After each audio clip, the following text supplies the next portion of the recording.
Thank you, Mark. And sending greetings for shalom, for peace and wholeness to everyone here today on this sit in this IJS community. So I want to shine a little bit of a light on the holiday that we just concluded, the holiday of Shavuot, the festival of the giving of the Torah. And it does not escape the reflective eye of the rabbis that this week's Torah portion, Parshat Naso, in the book of Numbers, is, and it's known as the Shabbat after Shavuot, very often in the Jewish calendar, is the longest parsha, the longest Torah portion in all of our cycle of the parshiot that span the 5 books of the Torah. And so it's also, by the way, attracts the largest collection of midrashim or rabbinic stories and explanations on the Torah as well. And so one of the things that the rabbis teach about this is that what a beautiful idea that is, that right after we celebrate the giving of the Torah, that we then have the longest Torah portion to engage with and to turn over and over, as the Mishnah teaches us, hafoch ba, kula ba, right? Everything is in it. So we get an extension of Shavuot with even more Torah study through this particular Shabbat. The parsha, the Torah portion, has many different things in it, but it begins with a description of the continuation of the duties of the Levites. And so we read specifically about the descendants of the Levites, the children of Merari. This is one of Levi's sons, and so B'nai Merari, and we learn more about their holy task of carrying the Mishkan, this structure that was to be the locus of God's dwelling place through the wilderness. And so I want to ask Harry to go ahead and share the source sheet. Thank you to him for holding our text space today. And we see an excerpt of this verse. And I'm going to be reading everything out loud, as I always do. So if you don't have access to the screen share, no worries. This is drawn again from the book of Numbers. And we're reading that with the children of Merari, we have all these furnishings and all their service. So this comes after a laundry list, essentially, of all the things that have to do, that help them do their job to carry the Mishkan, all the components, everything that they need for this holy task. But then I've bolded here in English these words where it says, all these furnishings in their service, here we go, bolded, you shall list by name the objects that are related to their task of carrying. So this raises a question for the rabbis about, and the Hebrew here, tif kadu, is, I have translated this here as you shall list, and then uvishemot, and by name, tif kadu, you shall list. This is a fascinating verb in Hebrew. It could be translated any number of ways, and we'll probably unpack that a little bit more for those who are able to stay for the discussion after we conclude our sit with the Mourner's Kaddish.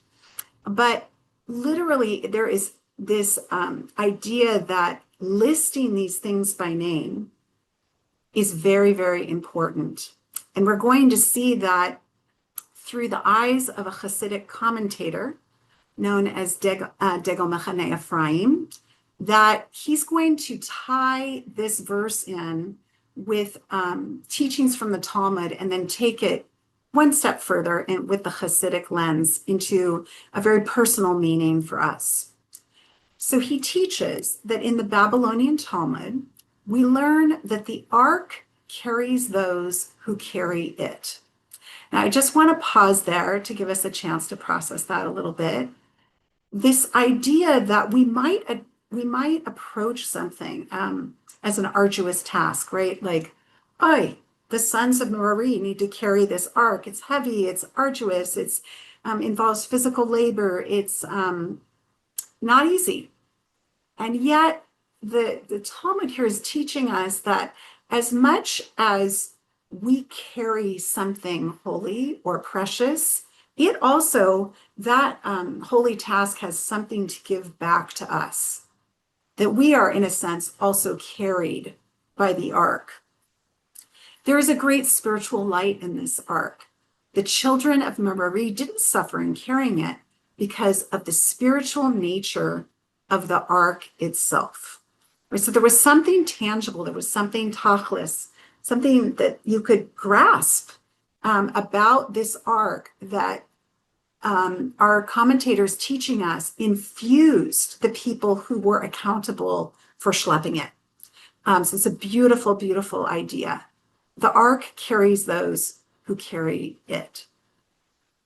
Tifkadu, this Hebrew word in our verse, meaning, and you shall list, is the language of intimacy and unity, elsewhere taught in the Talmud.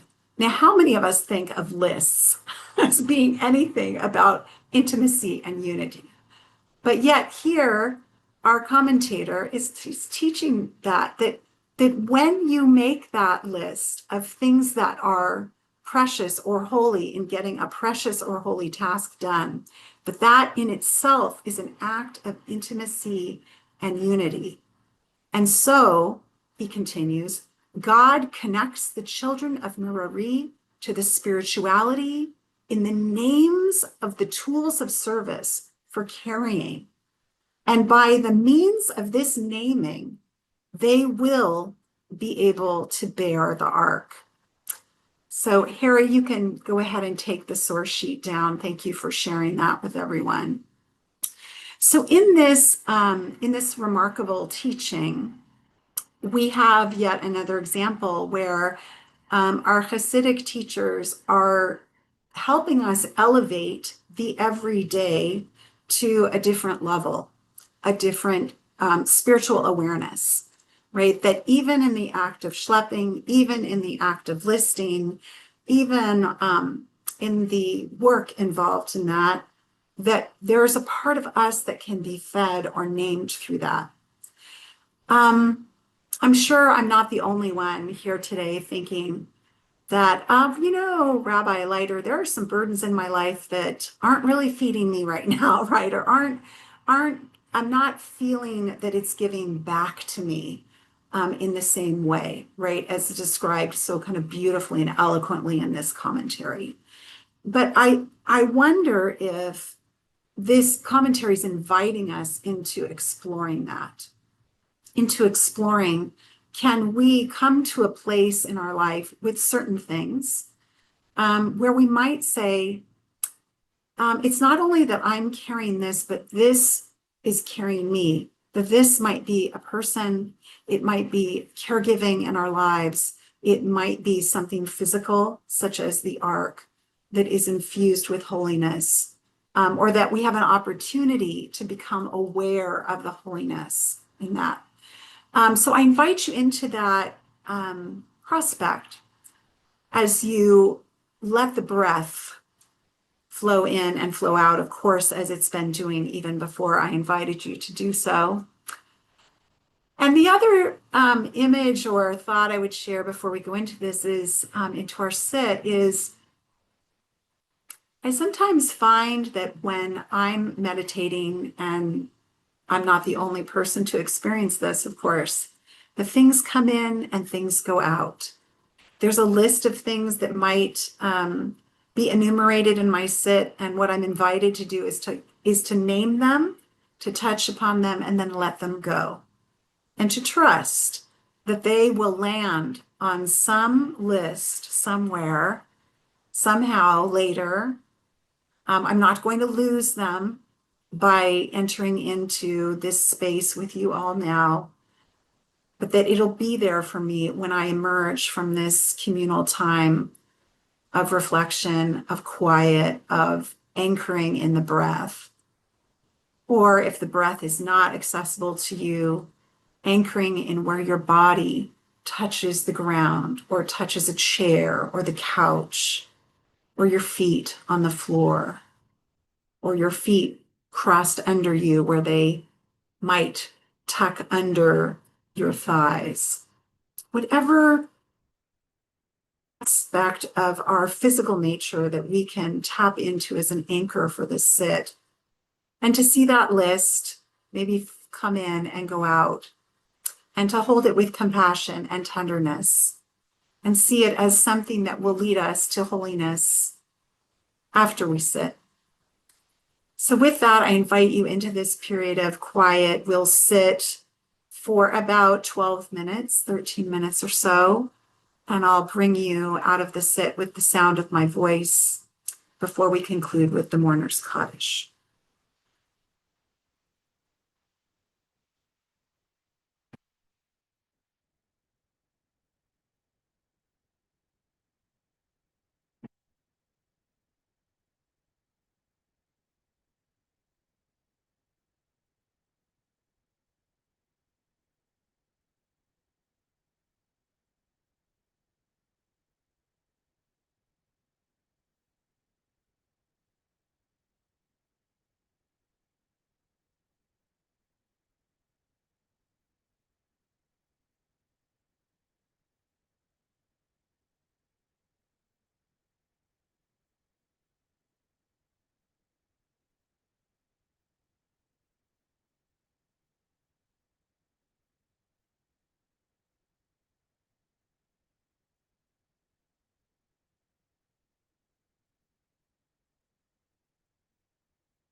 As for the children of memory, these are their carrying tasks, all the things that they needed for service in the Mishkan, the planks, the bars, the posts, the sockets. The posts around the enclosure, their sockets, pegs, and cords, all of their furnishings, you shall list by name so that they can enter into the spiritual wisdom that the ark carries those who carry it.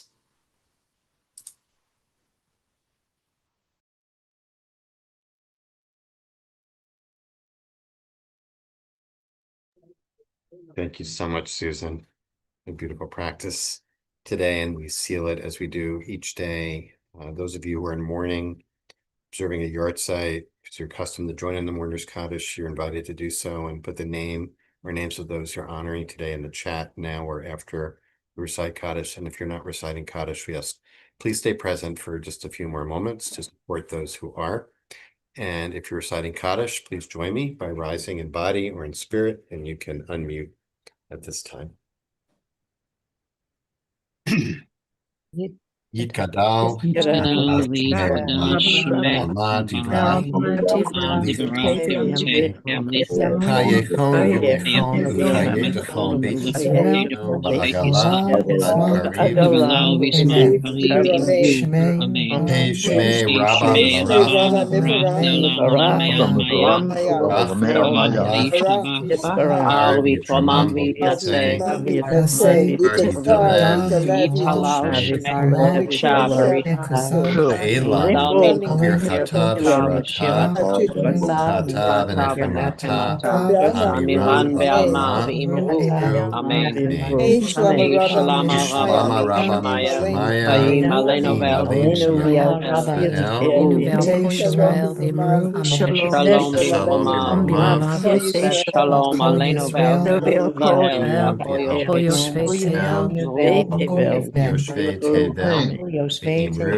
Amen.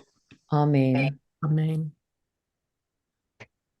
Friends, thanks for joining us today. And if you're leaving us now, hope you'll join us tomorrow.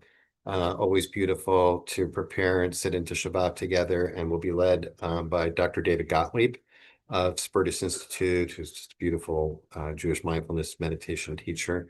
Looking forward to that. So hope you can join us tomorrow. And as always, you're encouraged to stay with us for a conversation with today's teacher, Rabbi Susan Leider, about today's beautiful teaching.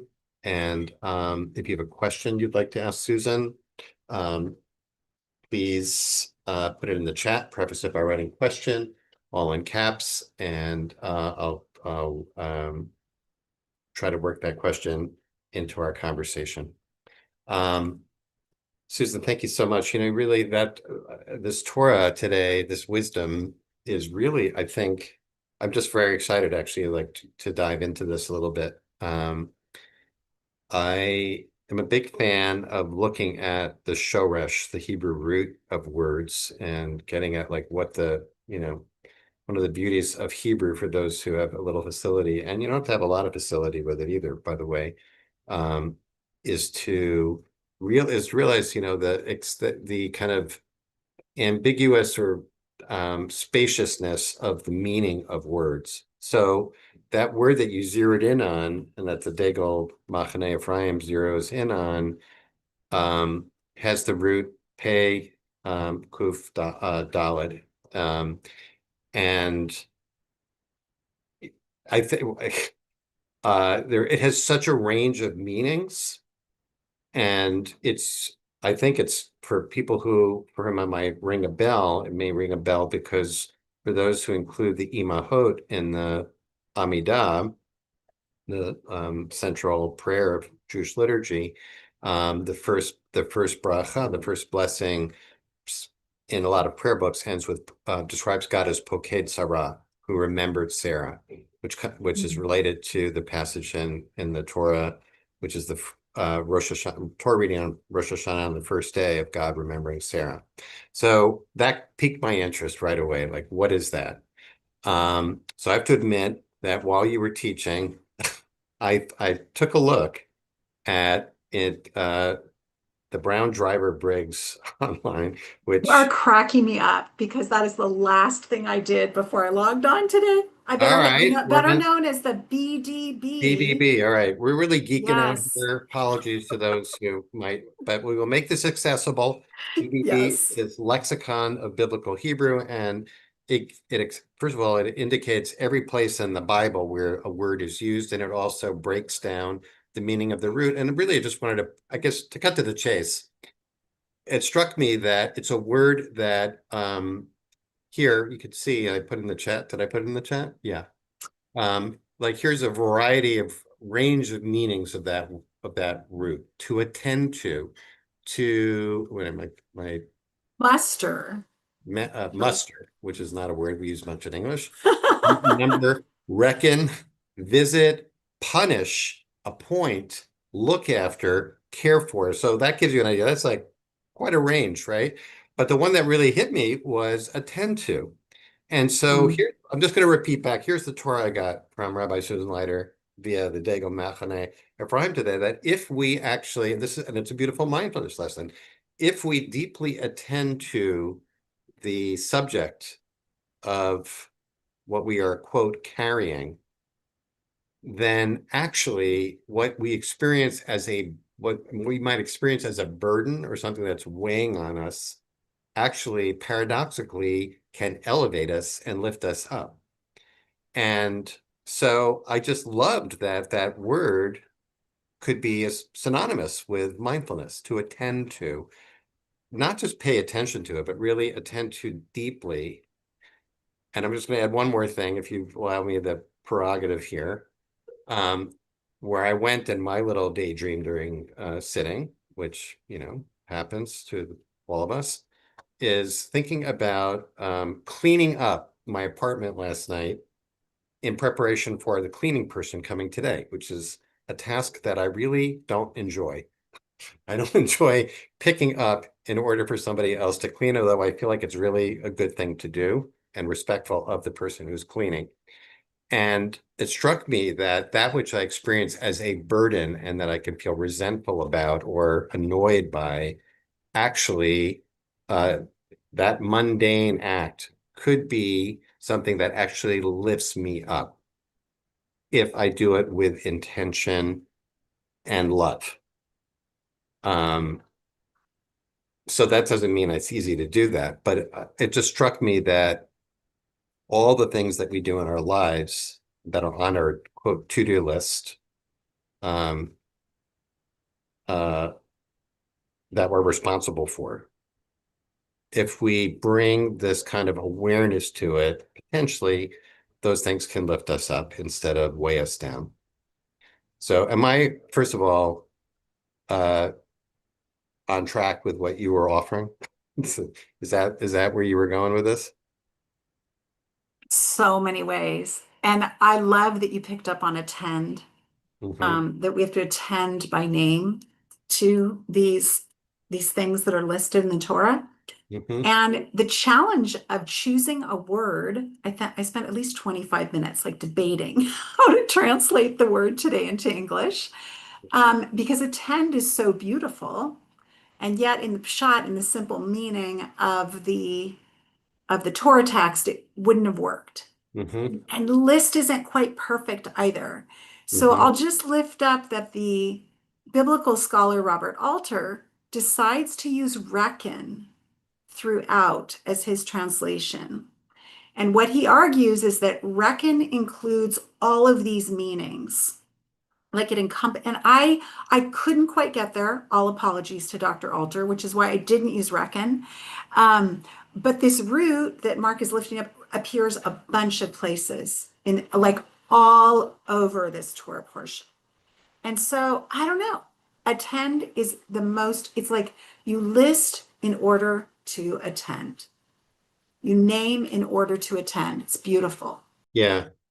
And the biblical passage that the Talmud cites this incredible idea that the ark carried its carriers also, like that alone is such a powerful thing. And then the Dagon Machne Ephraim, a Hasidic commentator, like takes it, to a different level. But even in the Talmud, it's kind of this amazing thing about how the people, it's from the book of Joshua, where the people are crossing over from the east bank of the Jordan River into the promised land, and the people cross, and then the people carrying the ark are on the east bank, and the ark literally levitates them over the Jordan into the land. Whoa. So it's a very powerful idea about transforming. Now, there's a good question. Thank you. I forgot who asked it, but someone who found themselves, as I did during our sit, running through the to-do list.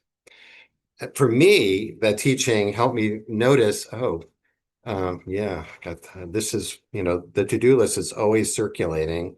And there's always some anxiety about there are things I'm forgetting to do on my to-do list, or I'm going to forget the more important thing to do and put that first and rank, get the priorities right. So for me, your teaching helped me to sort of say, like, how can I transform that into something that's an offering of love that will elevate in some way? It doesn't mean I had an answer about how to do that, but that's the question that arose in response to remembering things. Oh, I got to do that. So I don't know. Do you have any suggestions about that for people who start making to-do lists while we're sitting in meditation? You know what it's making me think of is this, and I cannot find the source for this teaching. I've looked several times, but is that it's a mitzvah to, and it is grounded probably in Hasidic teaching as well, that it's a mitzvah to forget things because we get to recall them, remember them, relearn them. And so I think that helps me with my anxiety about lists and forgetting something, is that if something comes up in the sit and I don't take a moment to jot it down, I can work with the idea of trusting that that thing will emerge again later, right? And that I actually, by releasing it, I get the opportunity of encountering it again instead of punishing myself for not being able to remember everything, if Right. that makes sense, Yeah. or dropping a ball, or whatever language we would want to use around that. Oh, right. And Elon, check this out. In the chat, Elon is saying, if memory serves, you previously quoted Oliver Berkman, that sometimes we need to make our burdens heavier so that we put them down. That true? That ringing a bell? Yes, thank you, Alon, for raising that. I have quoted Oliver Berkman on that. I think it was 2 months ago or last month. And yeah, and so the idea of setting something aside and not having to carry it all the time is one of his teachings.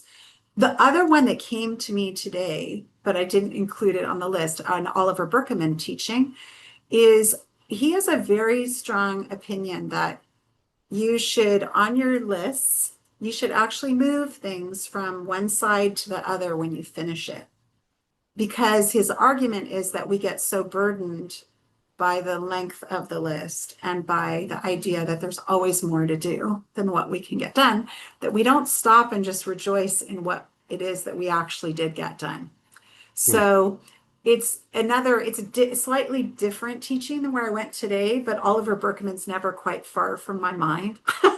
When I think about, when I'm thinking about the mundane nature of life and how I elevate that and transform it into something that I should attend to, as you talked about so beautifully.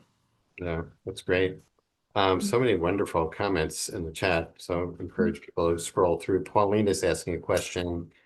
Beautiful question. Can the naming of the items carried and all the items the leaders gave 12 times over? I mean, one of the reasons it's such a long Torah portion is that it just keeps repeating the gifts that each, the Nasi, the leader of each tribe gave, which is the same thing, which worked out very well for my son when he had his bar mitzvah many years ago, this parsha. Can we see that as a way of lifting up, just as Naso means to lift the heads of those who counted? And by the way, this Torah portion also includes Birkat Kohanim, the priestly blessing, which is about also faces being lifted. Yisa Adonai panav elecha, may God's face be lifted towards us too. So really the whole like motif of the Parsha is elevating in some way. So what do you think about the naming though? Like here's like, I think, Well, I question. think that the naming and the structure of this and the repetition that's embedded in this particular portion, and by the way, it can be said about any lines of genealogy that we find, especially early in the book of in the book of Genesis, is that it feels so tedious and we get so impatient. I mean, I do. I'll speak for myself. It feels tedious to me and I get impatient. And then when I remind myself, someone's being named here, like, how good does it feel to be named? Right. And if it were your relative or your aunt's direct relative or ancestor, they're all our relatives and ancestors one way or another, we wouldn't want that part skipped. Right. Like, so someone's being named, right? I just got back from a graduation ceremony. My daughter got a graduate degree, right? And everybody's being named. Mm, And so, there's a sitting in that. And instead of wishing for it to be over quickly, to yeah, try to uvishmot and in the names, you're like endearing, to each human being who's having right. their moment. There's kavod, there's an honoring in it, and there's also, the other thing I was saying is that there's a love that's in there too, that has to do with the naming of being seen, being fully honored, each piece having its own honor that is transformative in that way. So that's part that I wanted to lift up a little bit. Even thinking about like, when we remember people who have passed, we say, may their neshama have an aliyah, may their soul be ascend in some way. So Susan is asking, Susan Rubenstein, about, does this apply also to caregiving tasks that involve a lot of holding concern and decision making that in service of others? I mean, I guess for me, we could also experience those things as burdens, right? So there too, I think that kind of specificity of naming, of infusing that with love. I don't know. What do you think, Susan? Totally. Susan, thank you for that question. The minute Mark was drawn to it, I was also, we were reading my mind. I am in the process of carrying my 92-year-old mom. She just turned 92 yesterday. And she is on hospice. And I was very much thinking of her during this sit today, in the sense that I can approach the acts of caregiving and the responsibilities with that, right, as a burden, or I can say, and I was really thinking about this and processing it today, that maybe she's carrying me, right? Mm, Maybe she is carrying me, and all of the minutia, all of the very important details of her care and the things that are important to her at this stage in her journey, um, are much, much like the laundry list that I shared of the children of Merari right at the end of the sit today. This is not unlike all the things that make up caring for someone who is in a hospice and has lived a full life. And so, yes, Susan, yes, yes, yes. Thank you well, for raising that. thanks for sharing that, Susan. Mhm. And your mom is really blessed to have you be, attend and look after her needs in that way. And may she be at ease and at peace and comfortable, and um, have all she needs for this part of her journey. This really this holy act of caring her through this stage. Thank you. Thank you, Mark. In the spirit of naming her, Nancy Thompson is her name. So, Uvishimot. And thank you for the kind words and what's in the chat as well. All beautiful teachings and comments today from everyone. Thank you all. Okay, thanks, Harry, for holding us and lifting us up together. And we have everybody's name in the chat to honor them. Thanks for carrying us all, everyone. And we hope to see you tomorrow. Sit into Shabbat. Shabbat Shalom to you, Susan. We'll see you tomorrow, our See usual you. time with David Gottlieb, everyone. Be safe and well. Many blessings.